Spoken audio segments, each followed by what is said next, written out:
Hello friends, welcome to my ஜெர்தாஸ் kitchen. இன்னைக்கு நம்ம பார்க்க போறது ஒரு சூப்பரான பருப்பு ரசம். வாங்க எப்படி செய்யலாம்னு பார்க்கலாம்.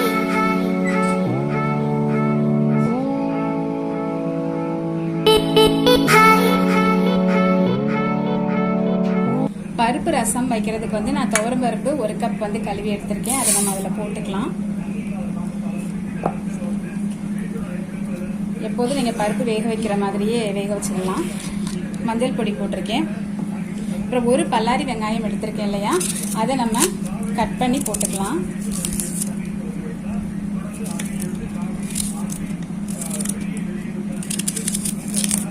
சும்மா பெருசு பெருசாவே கட் பண்ணிக்கலாம். ஏன்னா வெந்ததுக்கு அப்புறம் இது எல்லாத்தையுமே நல்லா கரைச்சி தான் நம்ம அதோட அந்த சாரை மட்டும்தான் ஊற்ற போறோம். அதனால வெங்காயத்தை இப்படி பெருசு பெருசா கட் பண்ணி போட்டுக்கலாம். கட்டி பெருங்காயம் ஒரு துண்டு போட்டுக்கலாம். தக்காளியை மட்டும் முழுசாவே போட்டுக்க போறோம். ஏன் அப்படின்னா தக்காளியை நம்ம தனியா வெளியில எடுத்துருவோம். அதுக்கப்புறமா இது கொத்தமல்லியினுடைய வேர் பகுதி இருக்கு இல்லையா, அதையும் நம்ம அதில் போட்டுக்கிறோம். இப்போ நம்ம இதை மூடி வச்சுட்டு இப்போ நம்ம ஸ்டவ்ல வச்சுட்டோம். குக்கரை ஒரு 5 விசில் வரைக்கும் வரட்டும்.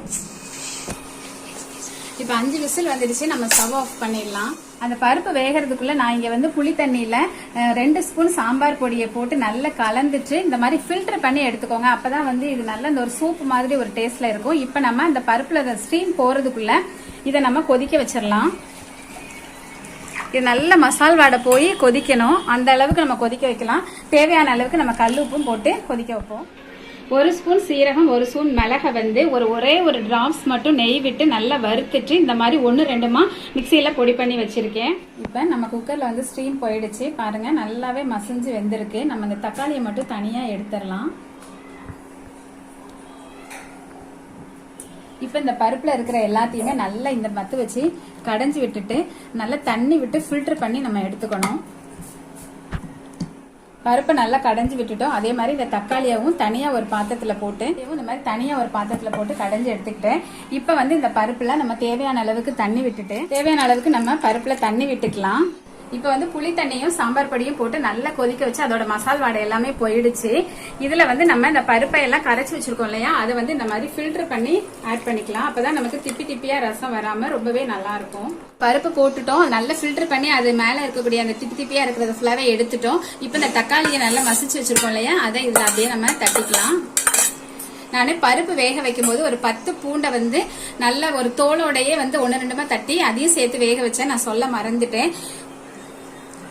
இது வந்து மிளகையும் சீரகத்தையும் நான் வந்து நெய்ல வறுத்து பொடி பண்ண இல்லையா, அதையும் இப்ப போட்டுக்கலாம். ஒரு 5 மினிட்ஸ் நம்ம இதை கொதிக்க வச்சிடலாம். அதுக்கப்புறம் தாளிச்சு இறக்க வேண்டியதான். 5 மினிட்ஸ் நல்லா கொதிச்சிருச்சு. இப்ப நான் வந்து 1 ஸ்பூன் நெய் விட்டு கடுகும் கருவேப்பிலையும் தாளிச்சு வச்சிருக்கேன். அதை நம்ம அது உள்ள போட்டுக்கலாம். போட்டுட்டு கடைசியா ஸ்டவ் ஆஃப் பண்ணிட்டு ஒரு கையில இப்படி தண்ணி வச்சு இப்படி லைட்டா தெளிச்சு விட்டோம் அப்படின்னா நல்லா தெளிஞ்சு வரும். அது வந்து நல்லா சூப் மாதிரி இருக்கும். ரொம்பவே டேஸ்டியா இருக்கும்.